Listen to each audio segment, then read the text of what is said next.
fully agree. Okay, all right. I didn't know if there's something else. In January and February, two homeless men, Daniel Aldapi and David Dunn, were bludgeoned to death with a hammer on the street in downtown Las Vegas in separate incidents. Captain Andrew Walsh of the Las Vegas Metropolitan Police Department knew that he had to act fast and use all available department resources. He was dealing with a potential serial killer. You know, I think to be a Metro cop is, for me, it's kind of difficult. You know, like if you told me to answer it in one word, I don't think I could. I mean, there's so many things that come to mind. In the United States, violent attacks on homeless people have become high-profile cases.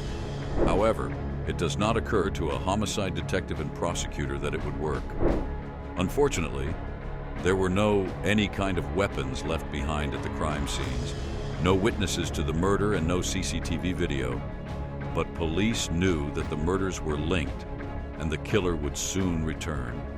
The first murder victim was Daniel Aldapi, who was found bludgeoned with a severe head injury when he was sleeping. His skull was crushed by attacking with a hammer. Aldapi was a 46-year-old homeless man. On January 3, police found the body of Daniel Aldapi in an empty parking lot at the southeast corner of Ogden and City Parkway. Dianli was bundled in a blanket that he used to keep warm, but he had been killed while sleeping after being struck with a blunt object.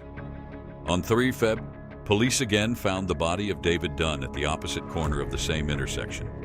The victim was 60 years old. He was also another homeless man, like Aldapi. Dunn was covered in a blanket when he was struck multiple times in the head, police said.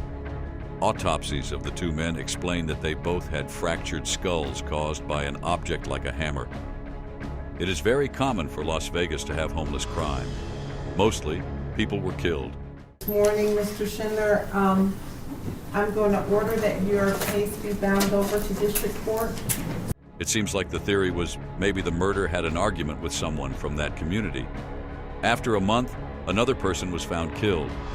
The series of murders of homeless people began in Las Vegas. Police were in suspension that this could be murdered by a serial killer because they were closely knit together and they were both homeless. They were both sleeping in open areas. Walsh is deputy chief, and he starts thinking about a bold idea to capture the killer by haunting Las Vegas's streets.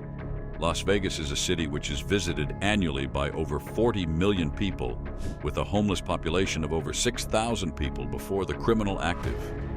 His idea is to use a mannequin disguised as a homeless person sleeping, as part of a sting operation to capture the killer back at the same spot. Even they did not doubt the placement of a CPR training mannequin in the same spot where two homeless men were bludgeoned to death with a hammer would result in the arrest of the suspected murderers. That was strange. Two men were killed brutally on the street, but authorities never found enough evidence to charge any person for the deaths of the two men. They saw a man on camera who was attacking the decoy dummy with a hammer in February. Police arrest Shane Schindler, who was recently sentenced to 8 to 20 years in prison for attempted murder for hammering the dummy.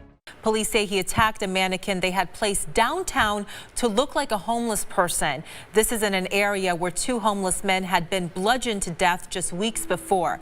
After police arrested Schindler for attacking the dummy on a February night, the authorities initially booked him on an outstanding jaywalking warrant to make their next plan. Thought I was going to walk out of here. Are you really going to have him arrest me? Yeah, you have a warrant, and I think you need to go over to the jail. Police released Schindler the next morning to determine where he lived. Police received a search warrant for Schindler's house, and Metro arrested him that night on a charge of carrying a concealed weapon. According to police, Schindler put a hammer inside a bag after he used it to attack the mannequin. On Tuesday, Metropolitan Police Department officers told the story of how they used the decoy dummy to get a conviction. The mannequin was on display at an event held at the Mob Museum, 300 Stuart Ave, about a mile from where police used it as a decoy. There was substantial head injury. He was wrapped up, he was cocooned in a whole bunch of blankets. Autopsy the next day, it revealed that he was struck at least 6 times with a blunt force object. Jeff Schumacher-Foy, the Mob Museum's senior director of content, said that he wanted to host the event because of the case's unusual circumstances, but the homicide's proximity to the museum and its function as a law enforcement museum.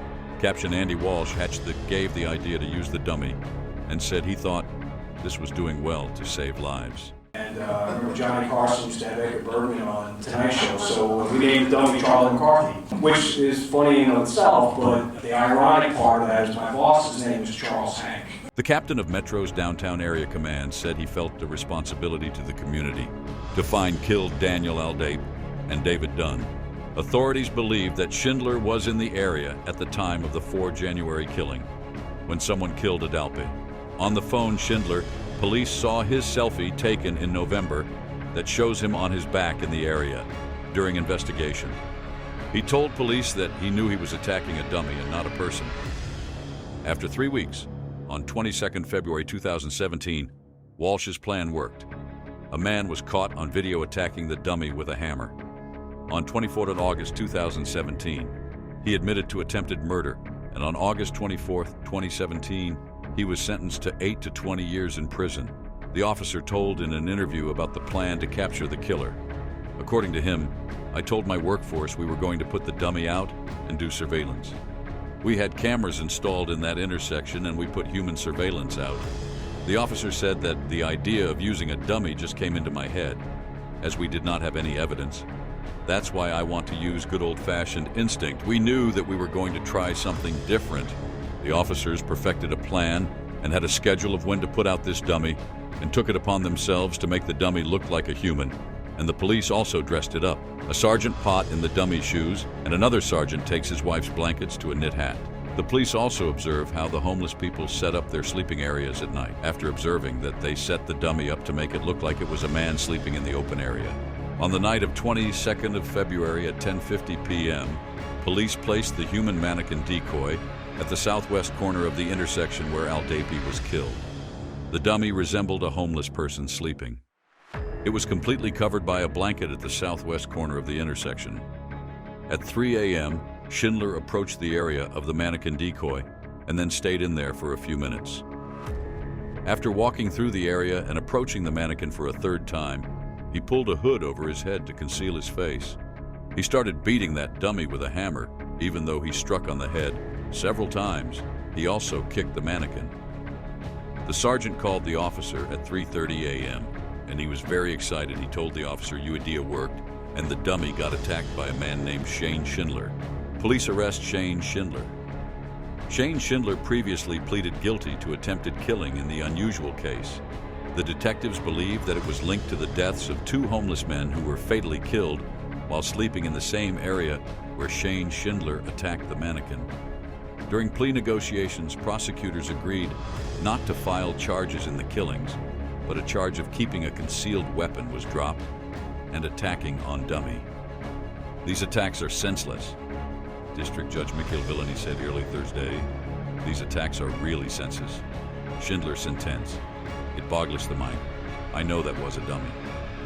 Authorities believe that they believe Schindler was in the area at the time of the 2 deaths of these 2 men because they saw a selfie taken on Schindler's phone in November that showed him on his back in the area.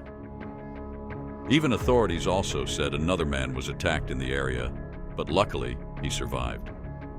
Just outside the courtroom, Aldape, the first victim's relative, said that he had been living on the streets for about 4 months before the killed, but still he kept in touch with his family, calling his family every few weeks to catch up.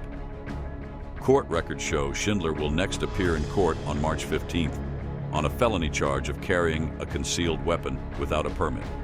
His bail was set at $50,000. Linda Schalk, Aldape's mother, said, "People should not have to worry about being murdered on the streets, but unfortunately it does happen. We're just glad this guy's behind bars. It's the only redeeming thing here." Schindler was jailed for attempting murder charge. Investigators tried hard to find strong evidence enough to pursue charges in the killings.